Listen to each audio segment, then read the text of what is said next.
The Endless Braid, a haunting tale of a market stylist's greed.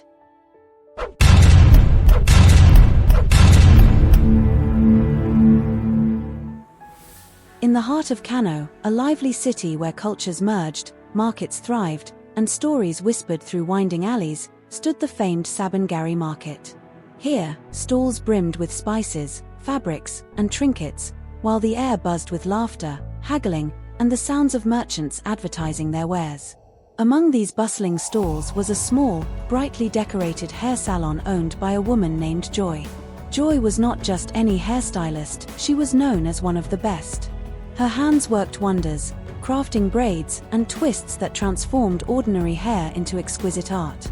Women traveled from all over to have their hair braided by Joy, and her talent was the pride of the market.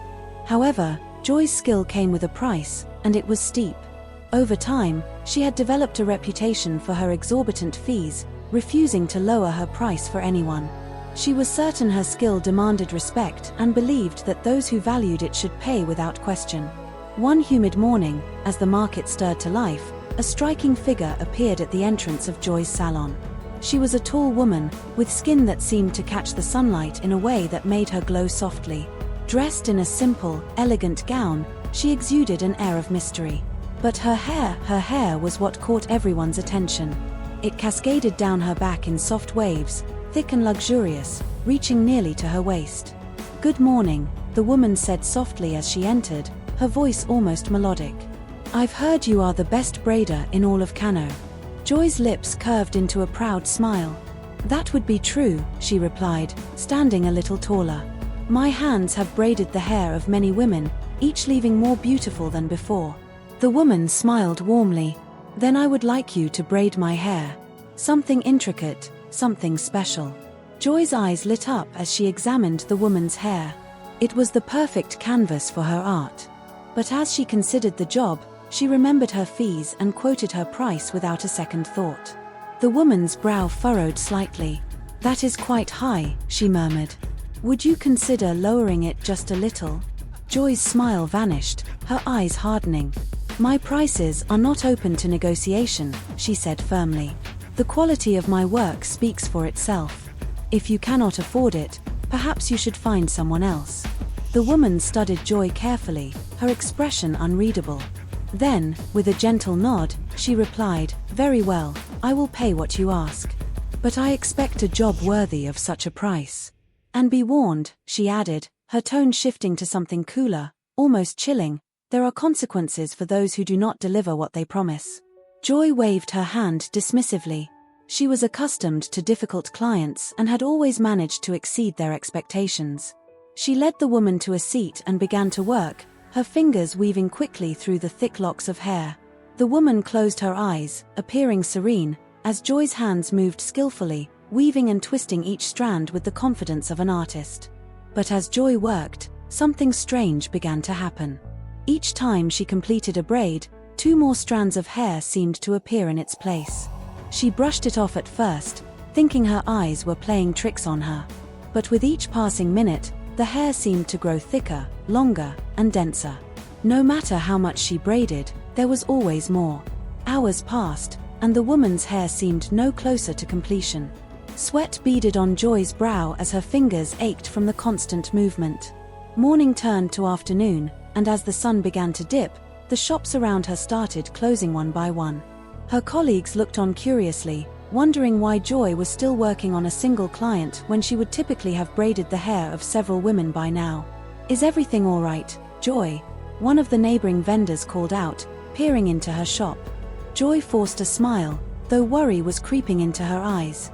Yes, just a little more than I expected," she replied, trying to sound confident. But inside, panic was growing.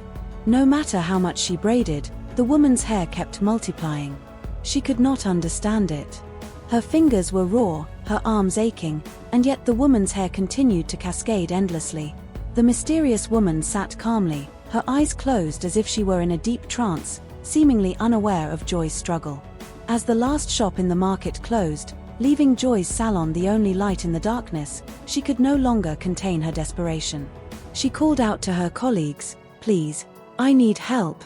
Several women entered, their eyes widening at the sight of the hair that seemed to flow like a river from the woman's head. They tried to help, but every braid they completed only multiplied into more unbraided strands, an endless loop they couldn't escape. One of the older women, a wise market elder, stepped forward, her eyes narrowing as she studied the mysterious woman. "Who are you?" she asked, her voice laced with suspicion. "Are you of this world?" The woman's eyes opened, and a strange light seemed to flicker within them. "I am one who punishes those who let greed cloud their hearts," she said softly, her words echoing through the quiet salon. She turned her gaze to Joy, who was trembling, her bravado and pride replaced by pure fear. "Please," Joy begged, her voice barely a whisper. "I cannot finish. Let me go. Take your hair and leave without paying, just release me from this curse." The spirit woman shook her head slowly. "You set the price, Joy.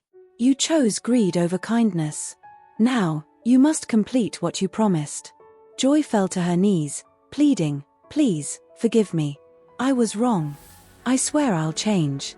The crowd around her began to beg as well, their voices joining in a chorus of pleas. They pleaded for mercy, for the spirit to release Joy from the task that had consumed her entire day and worn her to the bone. At last, the spirit's stern expression softened, and she gave a single nod. "I will release you," she said. "But heed my words. Greed is a path that never ends, it grows and grows, just as my hair has today.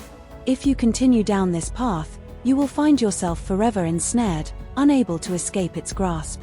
Be fair to those who trust in you, or next time, you will not escape so easily." With that, the spirit woman rose, her hair cascading around her like a silken veil. She looked at Joy one last time before turning and disappearing into the night, leaving the salon silent. The other women helped Joy to her feet, comforting her as she struggled to process what had just happened. From that day on, Joy was a changed woman. Her prices became fair, her demeanor kinder. She no longer viewed her skill as a means to squeeze as much money as possible from her customers. Instead, she saw it as a gift, something to be shared with those who trusted her hands to transform their hair.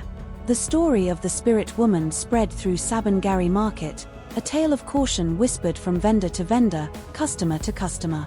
And so, Joy's name was still known throughout Kano, but now it was spoken with respect, not resentment. Her salon flourished, not because of high prices, but because of her fairness and genuine care for each person who came through her door. The market bustled on, vibrant and alive, with Joy among its beloved residents, forever changed by the lesson of the spirit who had shown her the true cost of greed.